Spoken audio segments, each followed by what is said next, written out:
శ్రీదివ్య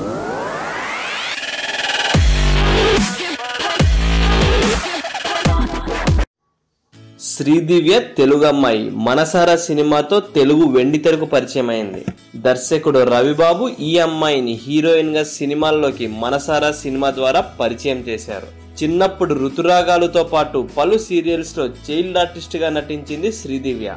అలాంటి శ్రీదివ్య అసలు హీరోయిన్ ఎలా అయిందో తెలిస్తే అదృష్టం అంటే ఇలానే ఉండాలి అని అనిపించక మానదు. రవిబాబు మనసాల సినిమా కోసం హీరోయిన్ క్యారెక్టర్ కి ఆడిషన్స్ చేస్తున్నారట. ఆ సమయంలో తన కెమెరామెన్ ఒక ఫోటో తీసుకొచ్చి రవిబాబుకి ఇచ్చారంట. ఆ ఫోటోలో ఉన్న అమ్మాయిని హీరోయిన్ ఆడిషన్స్ కి రమ్మని చెప్పారంట.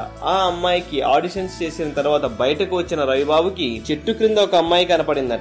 ఎవరు ఆ అమ్మాయి అని ఆరా తీస్తే లోపల హీరోయిన్ కోసం ఆడిషన్ చేసిన అమ్మాయి వాళ్ళ చెల్లి అని చెప్పారంట. దీంతో ఆ అమ్మాయికి కూడా ఆడిషన్స్ చేసి కేరళ స్టైల్లో మేకప్, డ్రెస్సింగ్ అంతా చేస్తే పర్ఫెక్ట్ గా సెట్ కావడంతో శ్రీదివ్యని మనసారా సినిమాకు హీరోయిన్ గా పెట్టుకున్నారు. అలా హీరోయిన్ కావాలని శ్రీదివ్య అక్క ఆడిషన్స్ కు వెళ్తే అక్కకు తోడుగా వెళ్లిన శ్రీదివ్య అనుకోకుండా ఆ ఆడిషన్స్ లో హీరోయిన్ గా సెలెక్ట్ అయి ఇప్పుడు తమిళ సినిమాలో ఒక పెద్ద స్టార్ గా ఎదిగిపోయింది.